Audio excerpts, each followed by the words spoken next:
I still remember the exact sound his shoes made the first morning he walked into the office. Sharp, impatient clicks that cut through the usual hum of keyboards and phone calls. His name was Ethan Cole, the only son of our founder, and apparently the company's future. I'd been with the firm for 15 years, long before he'd even finished college. I helped build our logistics department from a team of 3 into an operation that kept half the city's hospitals supplied. But to Ethan, I was just another relic from his father's outdated era. "The moment I take over, you're out," he told me one afternoon, not even lowering his voice. It was his 3rd week as assistant director, a title his father created just to give him a place to start. He leaned against my office door, wearing that arrogant smirk that came so naturally to him. "You don't take orders well, Carol. That's a problem in a company that's about to evolve." I looked up from the budget report I'd been finalizing. Following orders isn't the same as following bad decisions. His jaw tightened. "Careful," he said quietly. "That attitude won't age well when I'm in charge." Then he left, his cologne lingering like a warning. I told myself to ignore him, to stay professional. After all, his father, Mr. Cole, still ran the company, and he valued loyalty. He'd always treated me with respect, trusted me. But deep down, I knew the balance was shifting. Ethan wasn't just arrogant, he was reckless. And reckless people with power are dangerous.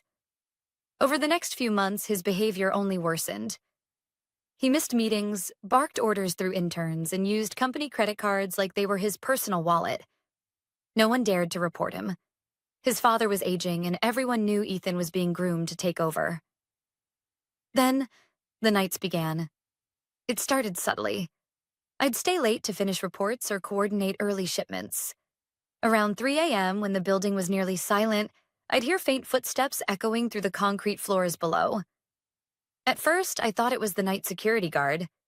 But one night, I saw him, Ethan, walking quickly through the hallway, hoodie up, heading toward the basement. The basement was restricted. Only logistics personnel and maintenance staff had clearance. Even I didn't go there often.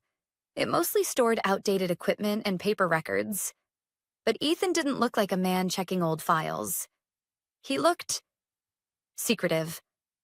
The next morning, he arrived at 10 a.m., acting like nothing had happened. Sunglasses on indoors, yawning through the leadership briefing. I couldn't stop wondering what he was doing down there. Then it became a pattern. Every night, same time. Between 2:50 and 3:10 a.m., the security cameras near the elevator would flicker off for a few seconds. I only noticed because I sometimes reviewed footage during safety audits. At first, I thought I was overreacting. Maybe he was meeting someone. Maybe it was personal. But when I asked the night guard about it, his reaction told me otherwise. He shifted uncomfortably, eyes darting toward the cameras. "I don't know, Ms. Reed," he said. "He told us not to talk about it. Said it's company confidential." Company confidential? At 3 in the morning? That phrase stayed in my head for days. I started noticing small inconsistencies. Inventory reports that didn't match. Supply crates that disappeared from the basement records. Strange invoice payments signed off under Ethan's credentials. It didn't add up. I began collecting copies, quietly. Screenshots, timestamps, discrepancies. Nothing big enough to accuse him yet, but enough to make me lose sleep. Then, one Thursday, everything changed. That evening, Mr. Cole called me into his office. His usual warmth was gone. He looked exhausted, pale even. "Carol," he said, his voice heavy. "I'll be out for a few weeks. Health reasons. Ethan will oversee operations in my absence." My stomach dropped. He must have seen the worry in my eyes because he added softly, "I trust you'll keep things steady." The moment Mr. Cole left the building that night, Ethan was in my office. "You heard the man," he said, grinning. "I'm in charge now." "You answered to me," I stayed quiet. He leaned closer, his breath sharp with whiskey. "And just to be clear, you're lucky I'm letting you stay. I know about your little audits. Next time you try to look into my work, you'll regret it. He left before I could respond, but something inside me snapped that night. I wasn't going to let him destroy the company Mr. Cole built, or drag me down with him. So, I decided to find out what he was really doing. The next few nights, I watched from my office window. Every night. Same time. 3 a.m. sharp, Ethan would appear in the hallway below, swipe his card, and disappear into the basement. Finally, I made up my mind. That Sunday, I stayed late under the pretense of finishing end-of-quarter summaries. Around 2:45, I turned off the lights and waited in the dark. At exactly 2:59, the elevator dinged. I followed him quietly, keeping my distance as he descended the staircase to the lower level. The corridor was dim, filled with the hum of old generators. Then I saw him, standing in front of a sealed storage room, punching in a code. When the door opened, I froze. Rows of unopened medical crates, labels scratched off. Inside, boxes of controlled substances meant for hospital distribution. Ethan was selling company supplies on the black market. I stepped back, my breath caught in my throat. A sharp sound escaped me. Too loud. He turned, flashlight beam cutting through the dark, eyes wide. "Carol?" I ran. By the time I reached the lobby, my hands were shaking as I dialed 911. 30 minutes later, the police were at the door. And for the first time in months, I wasn't afraid anymore. The police arrived faster than I expected. Maybe because I sounded desperate on the call, or maybe because I mentioned controlled substances and falsified inventory. Either way, by the time the first patrol car pulled into the parking lot, the adrenaline had already started wearing off. My hands were trembling, my mouth dry, and I realized I was still in my office clothes. Wrinkled, coffee-stained, and suddenly far too thin for the cold air rushing through the lobby doors. 2 uniformed officers entered, followed by a detective in plain clothes. I showed my company ID and tried to keep my voice steady. "He's in the basement," I said. "Ethan Cole. He's the son of the owner. You'll need access cards for the lower level." The detective, his badge read Miller, nodded. "Stay here, ma'am." "We'll handle it." I stood there frozen as they disappeared down the hallway. The building felt impossibly quiet, the kind of silence that sits heavy in your chest. For a moment, I considered running, just walking out into the night and pretending none of this existed. But then I remembered the crates, the labels, the stolen drugs meant for patients who might never get them. And I stayed. It couldn't have been more than 10 minutes before I heard the shouts echoing from below. The sound of footsteps, a crash. And then, silence again. One of the officers came up moments later, his expression unreadable. "We've detained him," he said. "You'll need to come down and identify what you saw." My legs felt like glass as I followed him back into the elevator. The air inside the basement was thick. Dust, chemicals, fear. Ethan stood against the wall, hands cuffed behind his back, face pale but defiant. He didn't speak, didn't even look at me. The detective shone his flashlight over the crates. "These were scheduled for hospital distribution?" "Yes," I said quietly. "Every one of them is tracked through the company's system." But I noticed inventory discrepancies for weeks, Miller nodded. "And he had access?" "Full access," I replied. "But only his father and I are authorized to override distribution schedules." "He must have used his father's credentials," Ethan finally spoke. "You don't know what you're talking about." His voice was calm, too calm. "My father approved this transfer." I met his eyes. "Then why were you sneaking in here at 3 in the morning?" He smirked faintly. "Because I knew you'd be watching." The detective interrupted before I could answer. "That's enough.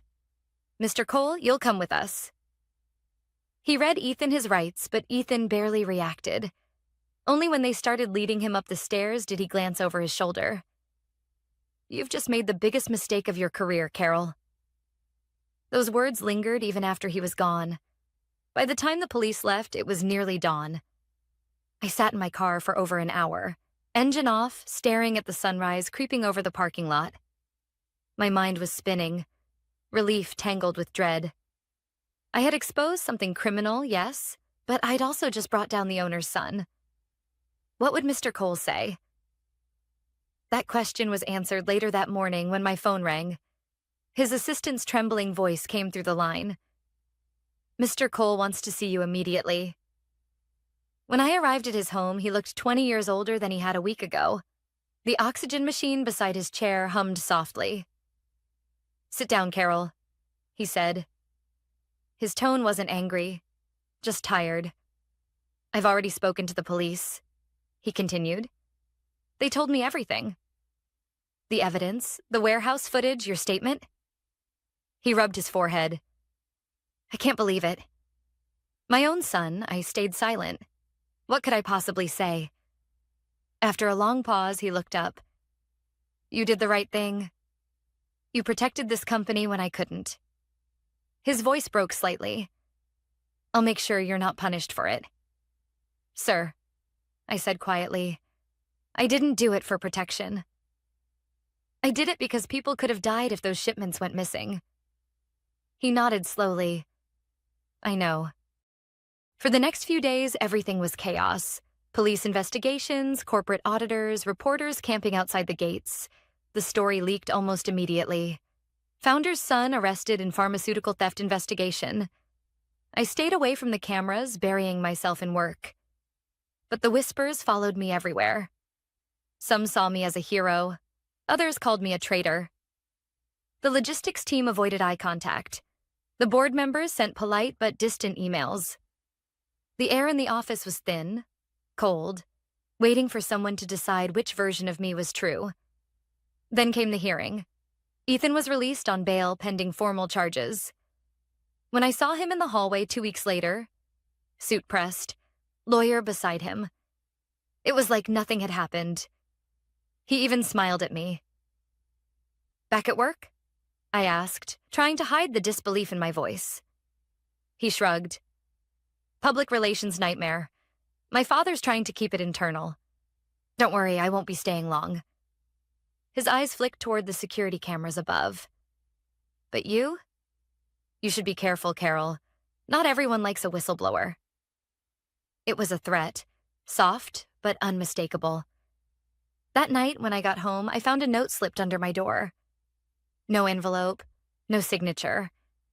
Just one line written in block letters. "You shouldn't have gone downstairs." I stared at it for a long time, my pulse pounding. Maybe Ethan was out on bail, but he wasn't done. And as I would soon learn, neither was I.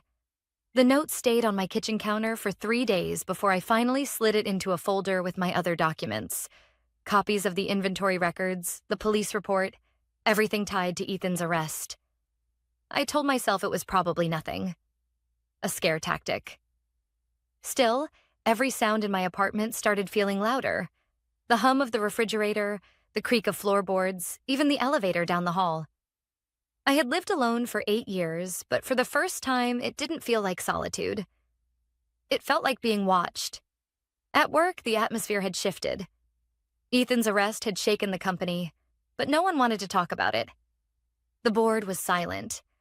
HR issued a vague memo about internal investigations and maintaining confidentiality. But behind closed doors, people whispered. A few coworkers treated me kindly, offering awkward smiles or quick reassurances. Others avoided me entirely, like I was radioactive. On the 4th day, I received a call from Detective Miller. "Ms. Reed, just checking in," he said. "Has anyone contacted you since the arrest?" I hesitated. There was a note. Slipped under my door. No name. He sighed quietly. "Do you still have it?" "Yes." "Keep it. Don't touch it with bare hands again. We'll send someone to pick it up." His voice was calm, but I could tell there was something he wasn't saying. "Detective?" I asked. "What's really happening? Is Ethan free to go anywhere?" "He's out on bail," he confirmed. "But he's being monitored. You shouldn't have contact with him. If anything happens, even something small, Call me that night. I took the long way home, looping through different streets. When I finally parked, I sat in my car for 10 minutes before getting out, scanning the lot. The paranoia felt suffocating, but somewhere beneath it was a sharper instinct, a sense that I wasn't just being intimidated. Someone was cleaning up. 2 days later, my suspicion became fact. I arrived at the office early, planning to check archived invoices connected to Ethan's transactions. When I entered the storage room, the boxes were gone. Every single physical file I had flagged was missing. The clerk on duty swore he hadn't seen anyone come in. I went straight to Mr. Cole's office, but his assistant stopped me. "He's not in, Carol," she said, eyes down. "He's at a medical appointment." "When will he be back?" "I don't know. He hasn't been feeling well." Something about her tone sent a chill down my spine. At noon, I returned to my desk and found an envelope waiting. No return address, no markings. Inside was a printed photo. Me, taken from across the parking lot. My car in the background. My face mid-step, unaware. On the back, one line was written in black ink. "Stop digging." I locked myself in the supply closet and called Detective Miller again. My voice was shaking. "Detective, I just got a photo of myself." "Someone's following me." "Where are you right now?" "At work." "Stay there. Don't leave alone. I'll send a patrol car to check the premises."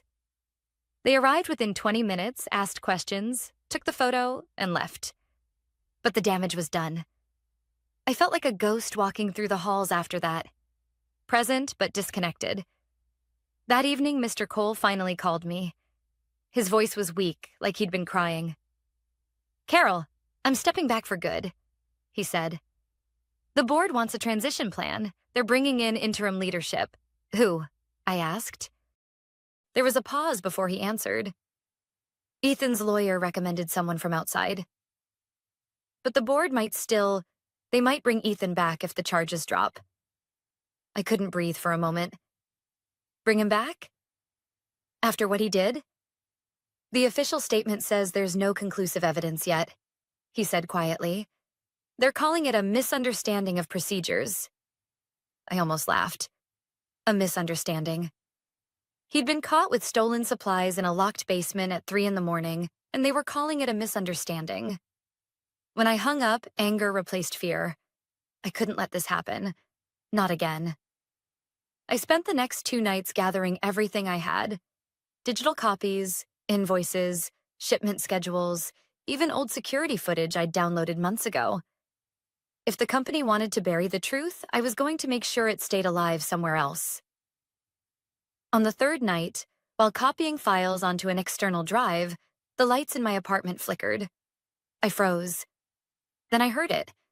A soft metallic click, like a door being nudged open. My heart pounded so loudly I could barely hear my own breath. I grabbed my phone and whispered, "Hello?" Nothing. Then a faint creak near the kitchen. I moved slowly, phone flashlight shaking in my hand. The air smelled like cigarette smoke. Fresh. But my windows were locked and I didn't smoke. When I reached the kitchen, the back door latch was half turned. Someone had tried to open it. My phone buzzed in my hand. An unknown number. Against my better judgment, I answered. Ethan's voice came through, calm, almost smug. "You really don't know when to stop, do you?" My throat went dry. "Stay away from me." He chuckled softly. "You're not as untouchable as you think, Carol. You've made powerful people nervous. They'll clean this up one way or another." The call ended before I could reply. I stood there in the dark for a long time, shaking. Then I looked down at the drive in my hand. Still blinking, still recording. If they wanted to silence me, they'd have to get through the truth first. The next morning, I didn't go to work. I called in sick, though sick didn't even begin to describe it. I hadn't slept at all. Every sound in my apartment felt amplified. Footsteps above me, the faint buzz of my phone, the hum of the fridge. I kept replaying Ethan's words in my mind. "They'll clean this up. one way or another. By mid-afternoon, Detective Miller called. "We traced the number that contacted you," he said. "It's registered to a prepaid phone purchased last week." "No leads, but it's likely him. Can you protect me?" I asked. There was a short pause. "Not formally." "Not yet. There's no direct threat, just intimidation. But we're watching him. I didn't find much comfort in that. I had already realized something. Intimidation wasn't his end goal. It was a warning. He wanted me to panic, to make a mistake. That night, I packed an overnight bag and drove to a small motel on the edge of town. It wasn't far, but far enough to make me feel invisible. I backed my car against the wall so the license plate couldn't be seen from the street, locked the door, and sat on the bed staring at the small, blinking drive in my purse. It contained everything: scanned documents, shipment records, copies of invoices, timestamps from security footage, evidence the board had conveniently ignored. I decided to send it all to Miller in the morning. But when I turned on my laptop, something strange happened. My files were gone. Every folder, every photo, every note. Just blank space. My stomach dropped. I checked the drive on my backup computer. Empty. I wasn't hacked remotely. It was local. Someone had accessed it physically. That's when it hit me. Someone had been in my apartment while I was gone. Not just trying the back door. Inside. I threw on my coat and drove straight to the station. Miller met me in the lobby, his face grave. "Slow down, Carol," he said. "Start from the beginning." "They were in my apartment," I said, my voice shaking. "My files, they're gone." He frowned. "We can check the scene, but if you left voluntarily, there's no sign of forced entry." "They had a key," I snapped. "Or copied one. Ethan's people have access to everything Miller's side. Listen, we're pushing this through the DA's office. There's enough for a criminal case if we can link the missing inventory directly to him. But you can't stay alone. You need to disappear for a few days." Disappear. The word settled like a stone in my chest. I drove to the only person I could trust. Nicole, a former colleague who'd transferred to another branch 2 years ago. She opened the door still in her scrubs, confusion turning to worry when she saw my face. "Carol, what's going on?" I told her everything. The basement, the arrest, the threats, the erased files. She listened in silence, her expression hardening. "You need to trap him," she said finally. "If they're deleting evidence, then make new evidence. Make him expose himself." Her words lingered. Trap him. That night, we made a plan. I still had access to my company email and a few internal systems. If Ethan was truly panicking, I could use that. I'd send a fake message, one that sounded like I had more evidence, something he couldn't ignore. We wrote it together. 2. Ethan Cole. Subject: remaining files secured. "Ethan, I know what you've been doing, and I've made copies, not just of the inventory logs, but of your offshore transactions too. Meet me at the office basement at 3 a.m. tonight. If you want to explain yourself before this goes to the police, that's your last chance."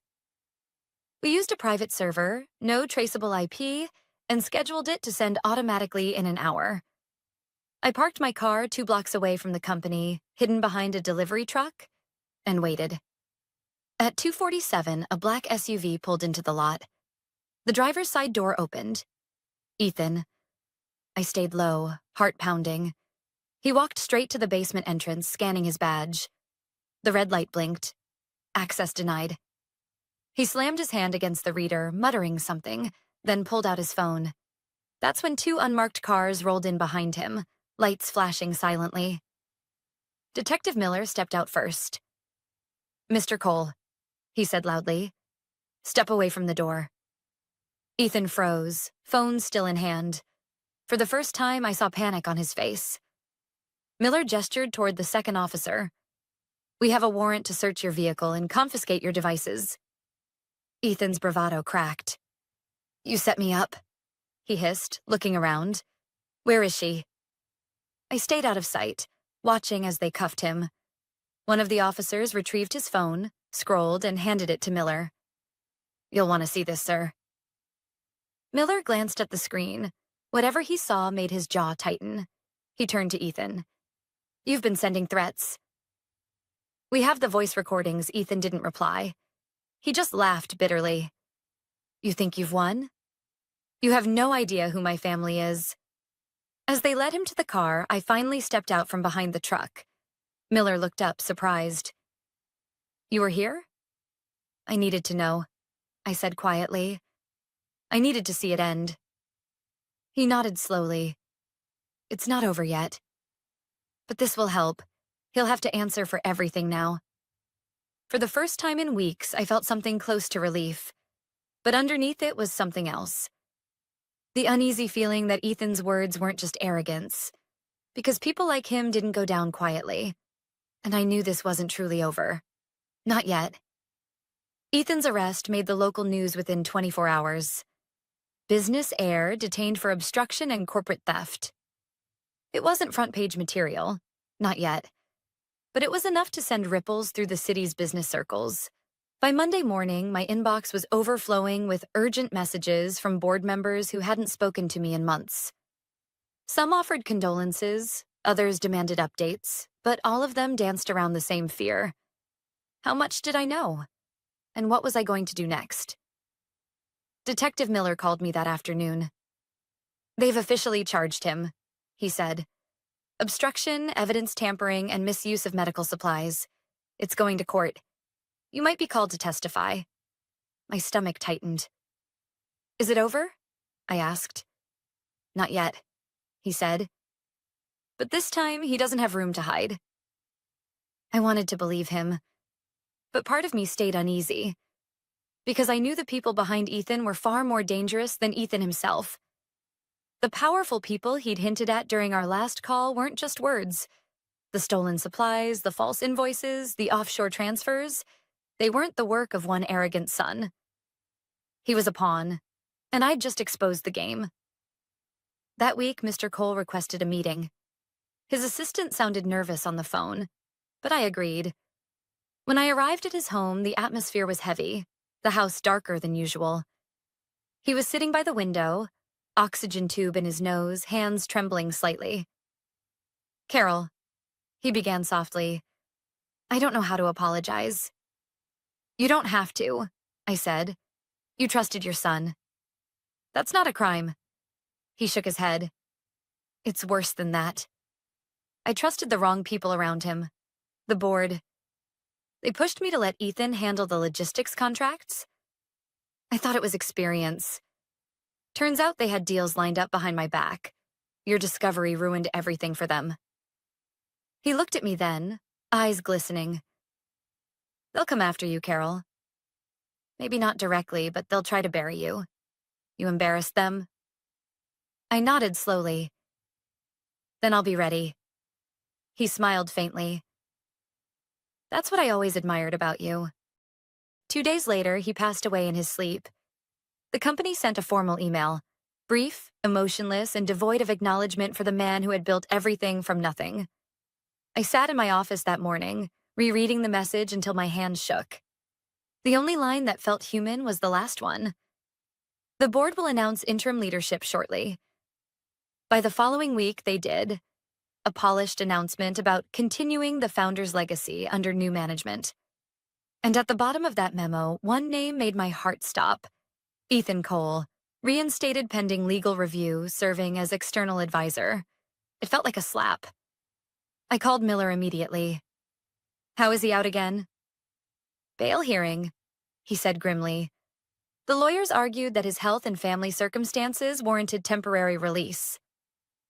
"He's restricted from company property, at least on paper, I repeated bitterly. That night, I stayed late again. The office was empty, the air stale with the smell of dust and printer ink. I wanted to clear my desk, to be done with this place. But something kept me there. Maybe closure, maybe curiosity. Around 9:30, I heard the elevator ding. The sound echoed through the floor. I froze. Footsteps. Slow, deliberate. When I turned toward the glass doors, he was standing there. Ethan. He looked thinner, paler, but his eyes were the same. Sharp, calculating. "You shouldn't be here," I said, voice low. "Neither should you," he replied calmly. "But here we are." He took a step closer, and I noticed the bandage on his wrist. "You think you won, don't you?" he continued. "You think the truth matters. It doesn't. These people, they'll make me the victim. The story's already changing," I swallowed hard. "You ruined lives for profit. That's not something you spin your way out of." He laughed softly. "Watch me."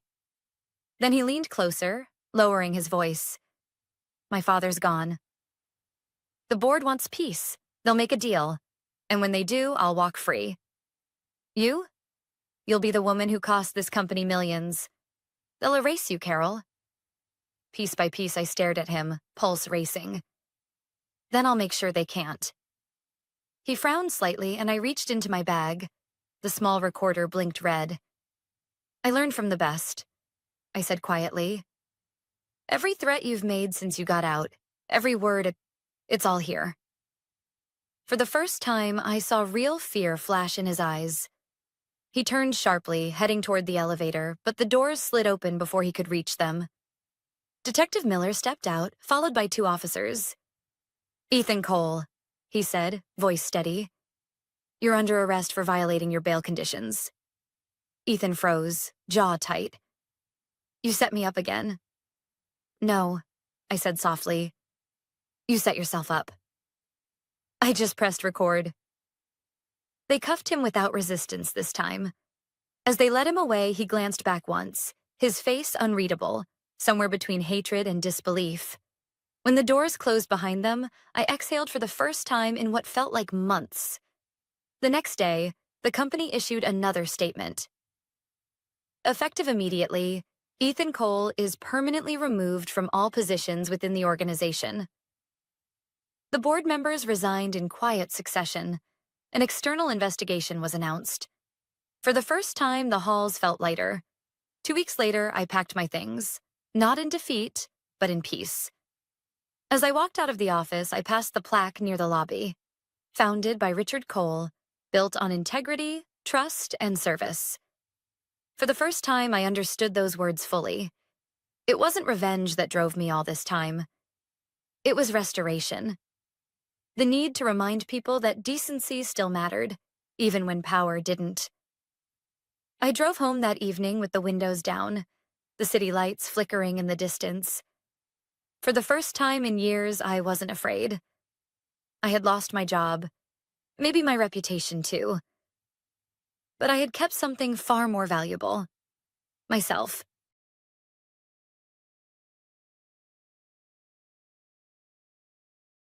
The laughter hit me harder than his words. 80 faces turned toward me, some smirking, others pretending to check their phones, as the new director, Alex Grant, stood in front of the screen with my name highlighted in red. "You've done some nice work, Lily," he said, smiling like a surgeon about to make the first cut. "But you've become a bottleneck." The conference room was too bright, the air too still. For a moment, I thought I'd misheard him. A bottleneck. I'd given 17 years to this company, long before Alex had even graduated college. I built the logistics systems that made us profitable, trained half the department, and managed crises that would have bankrupted us if I hadn't stayed until 3 a.m. to fix them. But in that instant, it was as if none of it mattered. The projector flicked to the next slide. Restructuring for efficiency. My position was listed under obsolete roles. Someone snorted quietly. Another chuckled. The sound spread like a crack through glass. Alex clasped his hands together, his designer watch glinting under the fluorescent light. "We need to be agile," he continued, pacing as if lecturing a classroom. "Legacy systems and outdated processes have been holding us back. We're moving forward with automation and younger, tech-driven staff, younger." The word stung more than obsolete. I kept my eyes on the table, refusing to give them the satisfaction of seeing me break. I could feel the heat rising up my neck, the pulse in my ears. I'd spent almost 2 decades here, and now I was being erased in 15 minutes of corporate theater. He clicked to another slide, my team's new structure without me. Effective immediately, he said. Lily's department will transition under Tyler Chen. He'll lead the implementation of our new platform. Tyler, my former intern, sat up straighter, trying not to look proud. The same kid I'd mentored, the one who'd once asked me to review his graduate school application, now nodded like a puppet, pretending he deserved it. I gripped the edge of my chair until my knuckles whitened. Every instinct screamed to stand up, to defend myself, to say something. But all I could do was sit there, frozen, the humiliation washing over me in waves. Then, from the back of the room, a voice cut through the silence. "Do you even know who she is?" The laughter stopped instantly. Every head turned. An older man stepped forward, leaning heavily on a cane. His presence seemed to drain the oxygen from the room. It took me a heartbeat to recognize him. Edward Kane, the company's founder. He rarely appeared at these meetings anymore. I hadn't seen him in person for years. Alex blinked, caught off guard. "Mr. Kane, Quiet." The word wasn't loud, but it carried decades of authority. He took a few slow steps forward, his eyes locked on Alex. "Do you have any idea who you're talking to?" The room fell completely silent. I could hear the hum of the projector, the faint creak of someone shifting in their chair. "This woman," Mr. Kane said, pointing his cane at me, "built the foundation you're now standing on. When our systems crashed back in 2008, she rebuilt them from scratch while half the company panicked. When we nearly lost the Jupiter contract, she stayed for 72 hours straight to save it." My throat tightened. I remembered those nights. No sleep, empty coffee cups, the faint hum of servers. But I'd never expected anyone to remember. And yet, here he was, listing the years I thought had vanished into oblivion. He turned to Alex. "You call her a bottleneck? You should be thanking her every day you have a job here." Alex's jaw clenched, but he kept his tone smooth. "With respect, sir, I value her contributions, but business evolves. We can't live in the past. Business evolves because of people like her." Mr. Kane interrupted sharply, not by replacing them, but by learning from them. For the first time in my life, I saw the director of operations, the man who'd humiliated me moments ago, struggle for words. His confidence faltered. His posture stiffened. Around the room, no one dared to move. Mr. Kane turned to me. His expression softened. "You've given this company your hands, your time, your health." I remember I nodded slightly. My voice caught somewhere between pride and disbelief. "Thank you, sir," I managed. He looked back at Alex. "You'll schedule a private meeting with me this afternoon. I want every detail of this restructuring plan. And if I find even one unjust dismissal, we'll be restructuring you instead." Alex opened his mouth, then closed it again. He looked pale now, his earlier smirk gone. Mr. Kane tapped his cane once against the floor. "Meeting adjourned." He turned and left without another word. The door clicked shut behind him, leaving a stunned silence in his wake. One by one, people began gathering their things, whispering under their breath. Tyler avoided my eyes. Alex stared down at his laptop, pretending to type. I sat there for a moment longer, my pulse finally slowing.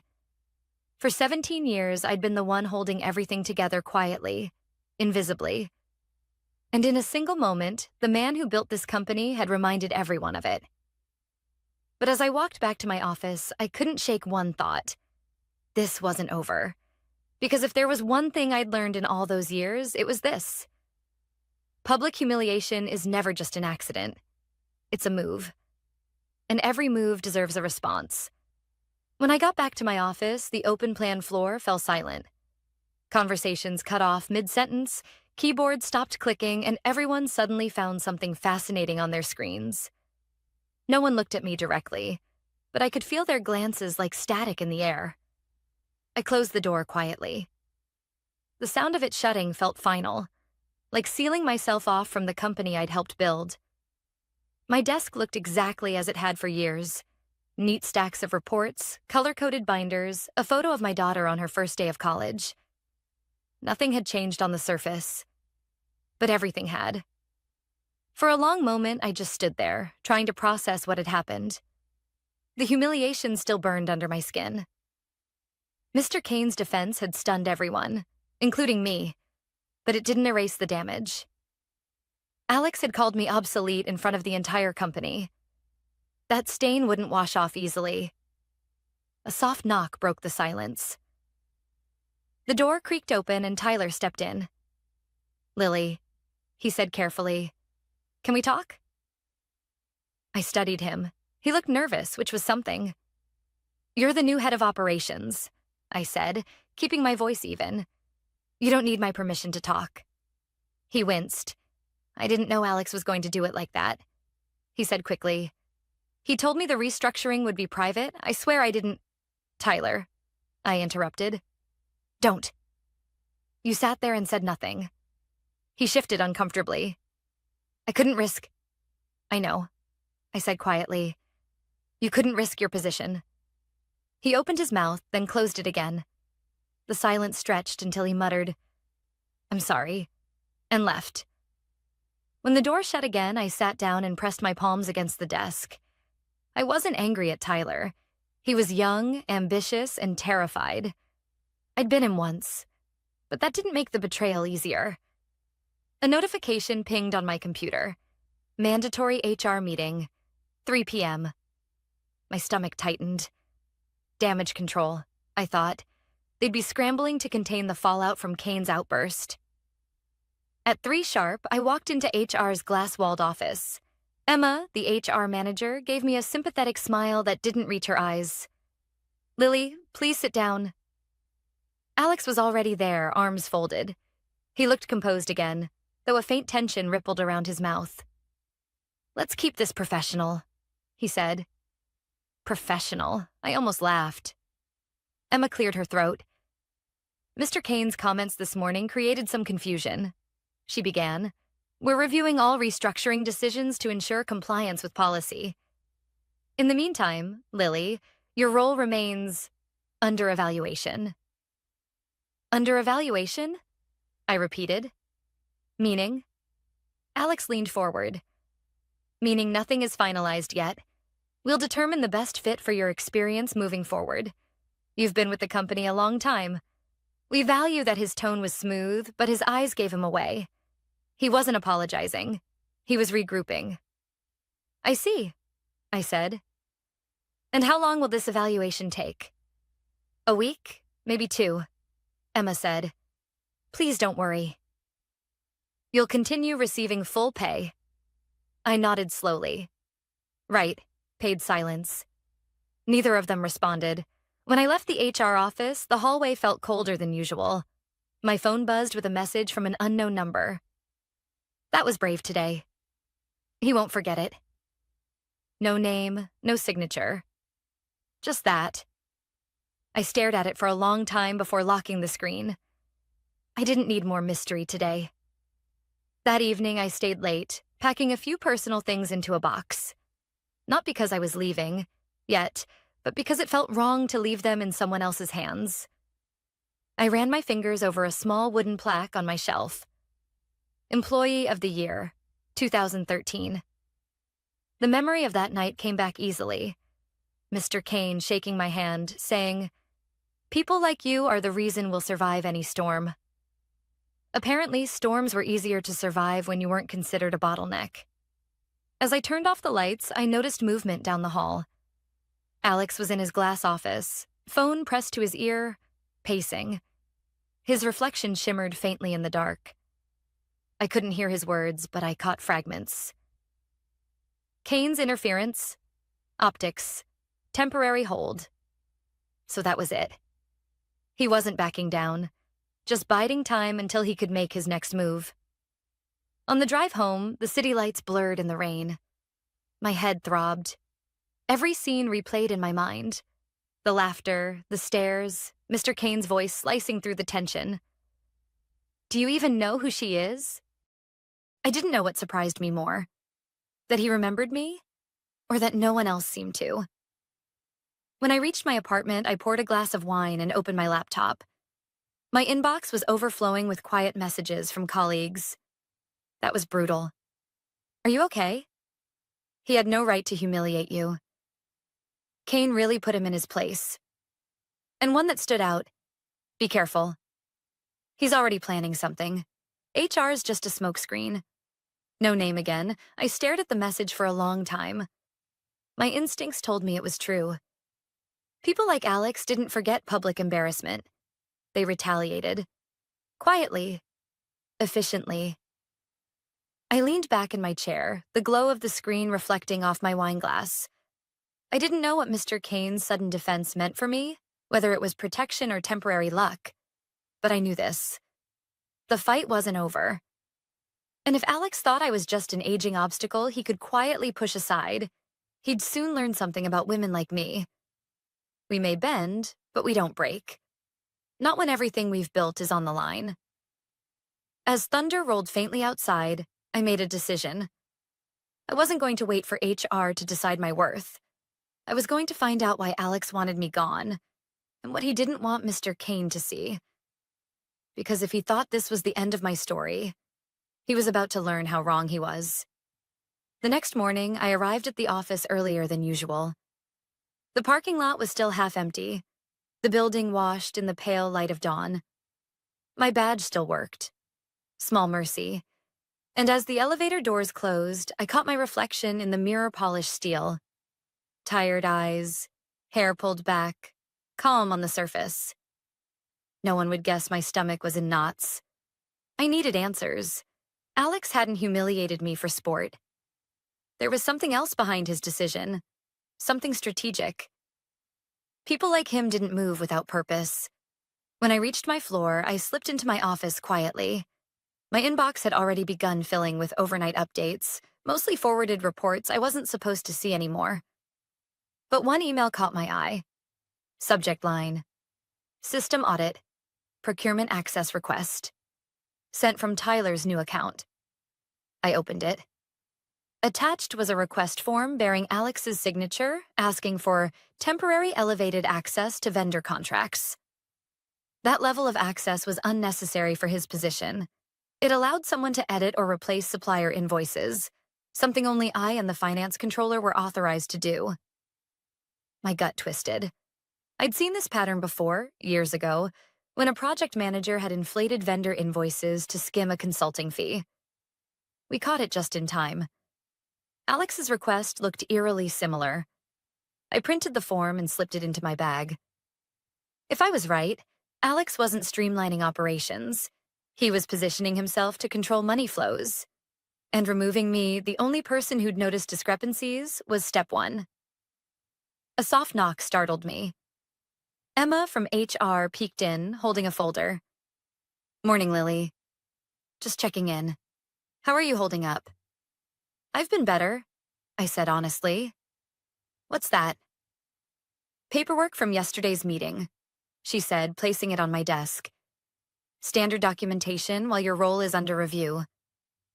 I thanked her, but before she left, I asked, Emma, do you know if Mr. Kane spoke to Alex after the meeting?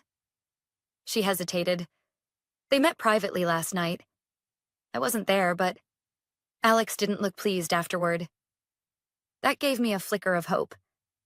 And the evaluation? Is HR actually reviewing, or is this just protocol? Her lips pressed together. Off the record? It's both. The board's split. Kane wants to freeze all structural changes until an internal audit is done. But Alex is pushing back, saying delays will cost the company an internal audit. I repeated. When does that start? End of the week, she said. They're bringing in an external team. My pulse quickened. If Alex had tampered with vendor contracts, that audit could expose it, unless he covered his tracks first. After she left, I stared at the folder on my desk. I couldn't sit and wait for someone else to uncover the truth. I opened my old system dashboard. Still active, thanks to a small oversight in IT's offboarding procedure, and began searching transaction logs from the past 2 months. It didn't take long. I found a series of unusual payments funneled through a new vendor account called ALX Consulting. The initials didn't even try to be subtle. The amounts were just below the threshold that triggered secondary approval. Classic trick. I took screenshots, encrypted them, and saved them to a flash drive I kept on my keychain. My hands trembled slightly. This wasn't just about me anymore. This was corporate fraud. At 9:05 a.m., the office began filling. Conversations floated through the air. Tyler walked by, pretending not to see me. Then, as I was about to close my laptop, an unexpected voice came from the doorway. "Early start, Ms. Hanley?" Alex stood there, coffee in hand, smile perfectly measured. Still dedicated, even while on review. Impressive, I forced a calm tone. Old habits. He stepped inside, uninvited, and leaned casually against the desk. "Listen, about yesterday. Things got a little intense. I hope you understand this is nothing personal." "Of course," I said evenly. "Purely business." He studied me, his eyes sharp, calculating. "You've done good work here, but sometimes progress means letting go. The founder? He's sentimental. I'm not. Don't take it the wrong way." "I don't," I lied. "I just hope the company benefits from the changes." "Oh, it will," he said with quiet confidence. "Trust me." He turned to leave, then paused. "By the way, HR mentioned you still have access to the old logistics system. IT will disable it today. Just a heads up." My chest tightened. He knew. "Of course," I said, managing a polite smile. When he left, I exhaled slowly. I had maybe a few hours before he locked me out. I backed up the rest of the transaction logs and hid the flash drive inside the lining of my bag. At lunch, I drove to a small cafe across from headquarters, the same place Mr. Kane used to eat when he still ran the company. I wasn't sure why, but I hoped I might find him there. Luck, or fate, was on my side. He was sitting alone in the corner, reading the paper. I hesitated, then approached. "Mr. Kane?" He looked up, surprise flickering in his eyes before softening into recognition. "Lily," he said warmly. "Join me." I sat down, lowering my voice. "Sir, I think I know why Alex wanted me gone." He listened as I explained everything. The access requests, the vendor account, the hidden payments. His expression hardened with every word. "I can't prove intent yet," I said, sliding a copy of the form across the table. "But this isn't routine." He's consolidating financial control. Kane's jaw tightened. That would explain the resistance to the audit. He folded the paper and slipped it into his jacket. "You did the right thing telling me. But you need to be careful. Don't confront him again. Let me handle this quietly. I can't just—" "You've done enough," he interrupted firmly. "I'll make some calls. Go home early today. And Lily, thank you." As I walked back to my car, my phone buzzed again. Another anonymous text. "He knows you talked to Kane." My blood ran cold. When I looked back toward the office building, Alex was standing by the window of his corner office, phone pressed to his ear, eyes locked on the parking lot. Straight at me. I didn't sleep that night. Every sound outside my apartment made me flinch. The glow from my phone on the nightstand kept me half awake, waiting for another message that never came. By sunrise, I had convinced myself I was overreacting, but a part of me knew I wasn't. Alex knew I'd gone to Kane. That much was certain. The question was, how? When I arrived at work the next morning, the air felt heavier. My badge still worked, but I noticed 2 security officers standing near the elevators, pretending not to watch me. In the office, people avoided eye contact altogether. Even Tyler's desk was empty. As I sat down, my computer booted to a new login screen. My access had been fully revoked. A message appeared. "Account deactivated. Please contact IT." They'd moved faster than I expected. At 9:12 a.m., Emma from HR appeared at my door. Her face was pale, lips pressed tight. "Lily," she began, "could we speak privately?" I nodded, following her into a small meeting room. She closed the door softly. I wanted you to hear this from me, she said, lowering her voice. Alex reported that you accessed confidential financial files after your role was suspended. My stomach dropped. That's not true. I accessed data I was still authorized to view. I believe you, she said quickly. But the board's being told you leaked sensitive information to external parties, possibly to Mr. Kane. I felt my pulse hammering in my throat. That's absurd. I know, she said, but he's building a case.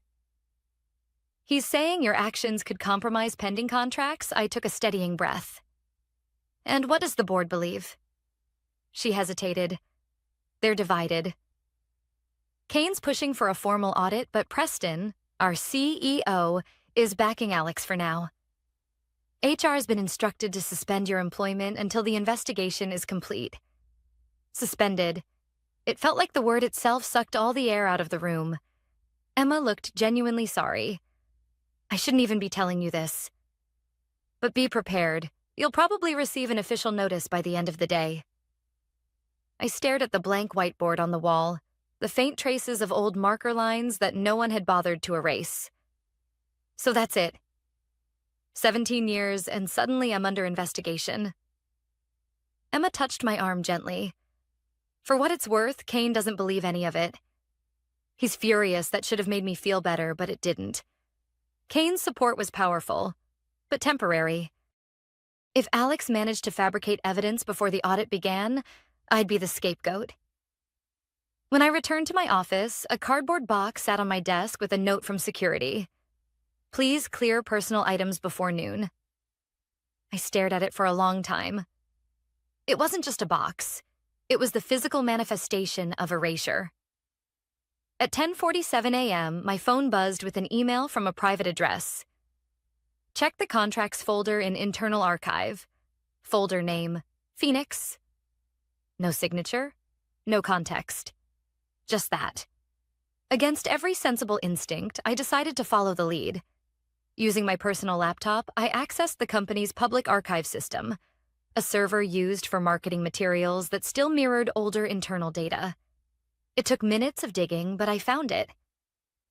Phoenix_contracts_2023. The files were encrypted PDFs with altered metadata, recently modified by T. Chen. My heart sank. Tyler. I opened one file using a decryption tool I'd helped IT test years ago. Inside were purchase orders and payments tied to the same fake vendor name, ALX Consulting. But now it was worse. Tyler's digital signature had been appended to them, effectively making him look like the culprit. It was a perfect setup. Alex had left just enough digital fingerprints to implicate someone else. And now that I'd been suspended, I'd have no way to clear my name once this evidence surfaced. I copied everything, screenshots, logs, metadata trails, and sent them to an encrypted email address I'd created the night before. Then I printed one contract, folded it carefully, and slid it into my bag. At 11:32 a.m., my office phone rang. Unknown number. Lily Hanley, I answered. Ms. Hanley, a man's voice said briskly. This is Marcus Lane, external auditor assigned by the board. Mr. Kane requested that we meet today. Are you available at 2 o'clock? Relief flickered through me. Yes, absolutely. Please bring any documentation relevant to your role's restructuring and project finances from the last quarter, he added. I glanced at the flash drive in my bag. I will. 2 hours later, I sat in the conference room across from Marcus, a calm, methodical man in his 40s with sharp eyes and no visible bias. Kane joined us 10 minutes later, walking with his cane but radiating authority. Before we begin, Marcus said, Mr. Kane has shared concerns regarding irregularities in financial records. Ms. Hanley, I understand you have supporting material? I nodded and handed him a folder of printouts, explaining the pattern, the fake vendor, the access requests. As I spoke, Kane's expression darkened. When I finished, Marcus looked thoughtful. These documents show unauthorized approvals, but they'll need to be verified against the original database. Your access has been revoked, correct? Yes, I said. I'll request mirrored backups, he said. If this holds up, it's serious misconduct, possibly criminal. Kane turned to me. You did the right thing. Stay away from the office for now. I'll ensure you're protected. Before I could reply, the door opened. Alex stepped in uninvited, mask of politeness firmly in place. I wasn't aware we had a meeting, he said, glancing between us. Marcus stood. Mr. Grant, we're conducting a preliminary review of financial discrepancies. Alex's eyes flicked to the papers on the table. And you're relying on her? The person under investigation for leaking internal data? Kane's cane struck the floor sharply. Watch your words, Alex. Alex's smile didn't falter. Just stating facts. You're letting emotion cloud judgment. I met his gaze. You're scared, I said quietly. He froze for half a second, just enough to confirm it. Marcus gathered the papers. I'll need to review the system backups. We'll resume tomorrow. As I stood to leave, Alex leaned in close enough for only me to hear. You think you've won something?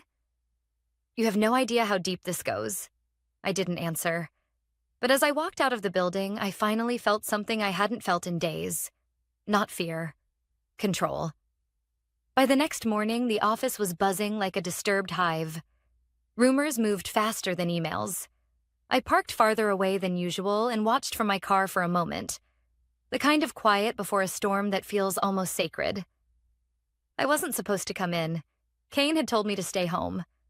But I needed to see it for myself. I needed to know it was finally ending.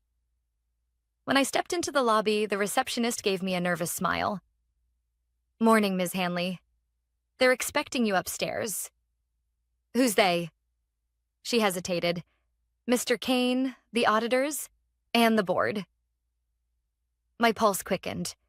It was happening. I took the elevator to the top floor. Through the glass walls of the conference room, I could see everyone already seated. Kane at the head of the table, Marcus beside him with a thick folder. Preston, the CEO, looked tense. Alex sat near the corner, his usual composure replaced by something brittle and sharp. When I entered, every conversation stopped. Thank you for joining us, Ms. Hanley, Marcus said, gesturing to the empty chair opposite Alex. We'll be brief. I sat down, keeping my expression neutral. Marcus opened his folder. After reviewing the backup servers and transaction histories, we've confirmed multiple unauthorized modifications to vendor contracts over the past 3 months. Payments totaling just under $400,000 were funneled through a shell entity called ALX Consulting. A murmur rippled around the table. Marcus continued, voice calm but cold. The account was traced to an offshore company registered under an alias matching your initials, Mr. Grant. We also found that several of the altered files were timestamped during hours when Ms. Hanley's credentials were inactive, meaning she could not have accessed them. All eyes turned to Alex. He forced a laugh that didn't sound human. That's ridiculous. Anyone could have spoofed my credentials, especially someone who knew the systems inside out. He looked at me. Like her? Marcus didn't flinch. We verified through IOP logs and system certificates. The activity originated from your office computer, Mr. Grant. The evidence is definitive. Alex's smile cracked. This is absurd. Kane's voice cut through the air. Enough. The single word landed like a gavel. You've been warned before about overreaching. Now we find you've been stealing from the very company you claim to modernize. Preston rubbed his temples, looking exhausted. Alex? Why? Alex straightened in his chair, defiance flickering. Because this place is dying, he said, voice rising. You all worship tradition while competitors leave us behind. I was trying to save it, and he pointed at me, was standing in the way. You weren't saving it, Kane said quietly. You were selling it. The room went still. Marcus closed the folder. We've already frozen the accounts linked to your authorization keys. Legal counsel is preparing formal charges. You'll need to surrender your access badge immediately. For a moment, Alex just sat there, stunned. Then his jaw tightened. You'll regret this, he spat, rising abruptly. All of you. He stormed out, the door slamming behind him. The echo lingered long after his footsteps faded. Preston sighed deeply, his shoulders sagging. 17 years, he said, turning to me. You warned us about the human cost of rushing modernization. I should have listened sooner. Kane placed a hand on the table. We'll correct it now. He looked at me. Lily, I owe you an apology. You didn't just protect this company. You protected its soul. I swallowed hard, the weight of months finally catching up to me. I didn't do it for gratitude, I said quietly. I just didn't want to see everything we built destroyed. Preston nodded. The board has already agreed to reinstate your position. And not just that. We want you to lead the new Quality and Ethics Division. Direct access to the board. No intermediaries. For a second, I couldn't speak. You're serious? Kane smiled faintly. Completely. Relief flooded me so quickly it almost made me dizzy. 17 years of work, humiliation, and fear, validated in a single moment. I thanked them both and stepped outside. Through the window, I could see security escorting Alex out of the building, his shoulders rigid, his gaze fixed straight ahead. It should have felt triumphant. Instead, it felt strangely hollow. When I returned to my old office, a few coworkers looked up. No one laughed this time. Tyler approached me hesitantly. Lily, I'm sorry for everything. I didn't know what he was doing. I know, I said. Now you do. Learn from it. He nodded, eyes lowered. That evening, after the official announcement went out, I stayed behind, standing by the window as the city lights blinked to life. My reflection stared back. Older, steadier, maybe a little wiser. Kane stopped by before leaving. You could have walked away, he said. Most people would have. I almost did, I admitted. But sometimes walking away feels like letting someone else write the ending for you. He nodded thoughtfully. Then I'm glad you stayed long enough to finish the story yourself. When he left, I turned off the lights. The office was quiet again. Just the soft hum of the machines I once feared would replace me. They hadn't. They never could. The next morning, I arrived early, coffee in hand, same as always. My nameplate had been reinstalled outside my office door. Clean, polished, like it had never been removed. But inside, I left one thing unchanged. The small wooden plaque on my shelf. Employee of the Year, 2013. I smiled. Not because of what it represented, but because of what it reminded me.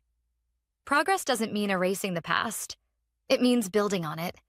And sometimes the quietest person in the room, the one you call a bottleneck, is the only reason everything still works.